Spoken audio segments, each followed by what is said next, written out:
Une rébellion illégitime. En Nombres chapitre 11, verset 18 à 20, nous lisons « Tu diras au peuple, sanctifiez-vous pour demain, et vous mangerez de la viande, puisque vous avez pleuré aux oreilles de l'Éternel en disant, qui nous fera manger de la viande, car nous étions bien en Égypte. L'Éternel vous donnera de la viande, et vous en mangerez. Vous en mangerez non pas un jour, ni 2 jours, ni 5 jours, ni 10 jours, ni 20 jours, mais un mois entier, jusqu'à ce qu'elle vous sorte par les narines et que vous en ayez du dégoût, parce que vous avez rejeté l'Éternel qui est au milieu de vous, et parce que vous avez pleuré devant lui en disant, pourquoi donc sommes-nous sortis d'Égypte? Pourquoi donc sommes-nous sortis d'Égypte? Et en Nombres chapitre 20, versets 11 à 12, nous lisons, puis Moïse leva la main et frappa 2 fois le rocher avec sa verge, il sortit de l'eau en abondance. L'assemblée but et le bétail aussi. Alors l'Éternel dit à Moïse et à Aaron, parce que vous n'avez pas cru en moi pour me sanctifier aux yeux des enfants d'Israël, vous ne ferez point entrer cette assemblée dans le pays que je lui donne. Alléluia. C'était un acte de rébellion. Dans le premier passage, celui de Nombres, à chapitre 11, verset 18 à 20, le peuple va avoir de la viande.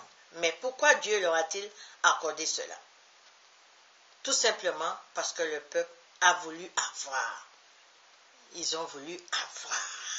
Le peuple a voulu, le peuple a fait plus que demander, le peuple a exigé, le peuple donne à un acte de rébellion. Nous qui sommes dans la foi en Christ, nous exigeons également beaucoup de la part de Dieu. Et cela nous rend rebelles à la confiance que nous sommes censés avoir en lui. Cependant, nos exigences sont-elles toujours légitimes? Dieu sait ce qui est bon pour nous. Et malgré tout, nous demeurons toujours trop exigeants. L'exigence excessive a des sérieuses conséquences. Alléluia. Premièrement, Moïse dit au peuple que l'Éternel vous donnera de la viande et vous en mangerez.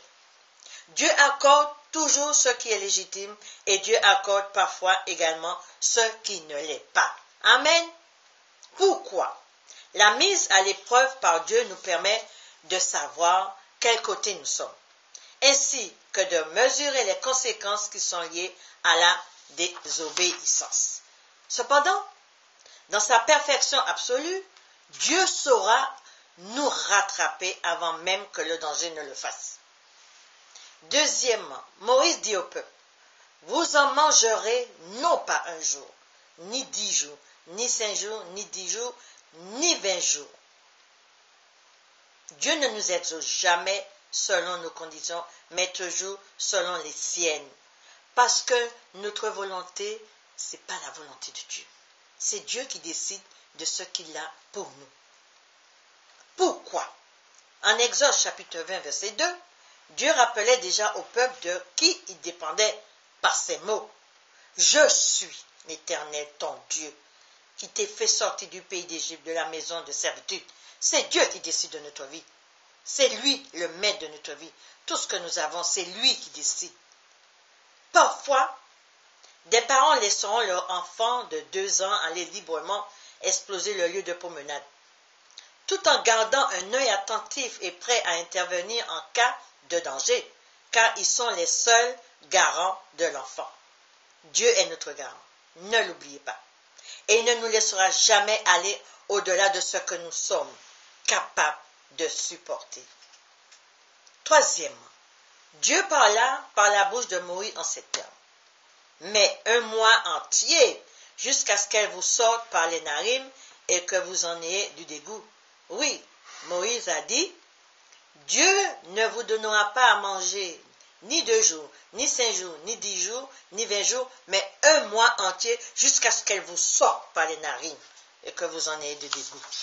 J'aborde la question des conséquences, car pour lequel ce fut le dégoût.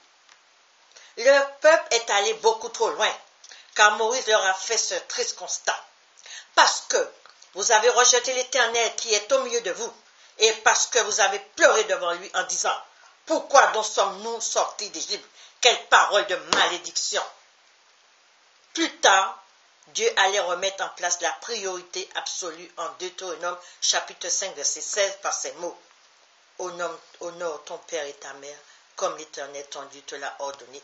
Dieu a ordonné à Moïse de faire sortir son peuple d'Égypte. Et qu'est-ce qu'il a fait, le peuple? Il a murmuré. Pourquoi sommes-nous sortis d'Égypte? Quelle parole de malédiction! Dans le principe même de notre existence, Dieu est le Père de l'humanité. Et tout acte de désobéissance nous conduit vers le déshonneur envers lui. Un acte de désobéissance. Dans le deuxième passage de celui de Nombres, chapitre 20, versets 11 à 12, nous allons voir comment une église peut mettre son dirigeant en porte-à-feu vis-à-vis de Dieu. Le peuple est très irrité car il a soif. Au verset 8, Dieu dit à Moïse et à Aaron, « Vous parlerez en leur présence au rocher et il donnera ses eaux. » Il suffisait pour les deux dirigeants de parler au rocher.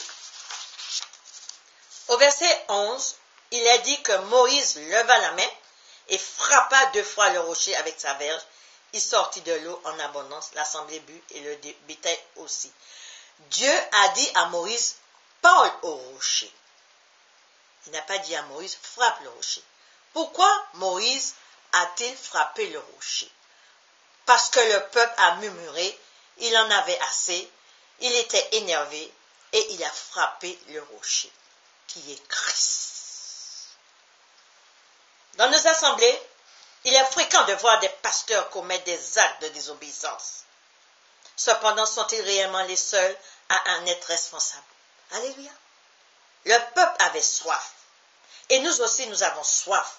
Soif de ceci, soif de cela. Et toujours, comme le peuple était expert pour mettre Moïse et Aaron dans la désobéissance, nous aussi sommes hélas parfois responsables de la désobéissance de nos pasteurs ainsi que de nos dirigeants d'église. Nous faisons du sur place. Dans le désert, il n'y a rien et on tourne en haut. Le verset 12 nous dit que l'Éternel dit à Moïse et à Aaron, parce que vous n'avez pas cru en moi pour me sanctifier aux yeux des enfants d'Israël, vous ne ferez point entrer cette assemblée dans le pays que je lui donne. Alléluia! Cette assemblée n'est point entrée dans le pays promis, car les Hébreux étaient exigeants, impatients, rebelles et désobéissants. Ils ne sont pas entrés dans le pays. 40 ans à traîner dans le désert. Pourquoi? Parce qu'ils ont murmuré. Nous possédons exactement les mêmes attributs que ceux du peuple hébreu et pour nous aussi il y a des conséquences. Alléluia. Les églises d'aujourd'hui sont dans l'exigence, dans l'impatience et dans la rébellion, ainsi que dans la désobéissance. Et ces églises-là n'avancent plus. Elles font du surplace et elles tournent en haut. Il est grand temps de revenir aux vraies valeurs de Dieu. Car si nous voulons rentrer en Canaan, la traversée de notre désert ne pourra se faire que dans l'obéissance absolue envers notre Dieu. Obéissons à Dieu, mes bien-aimés. Et que toute la gloire lui revienne au nom puissant de Jésus-Christ. Soyez bénis.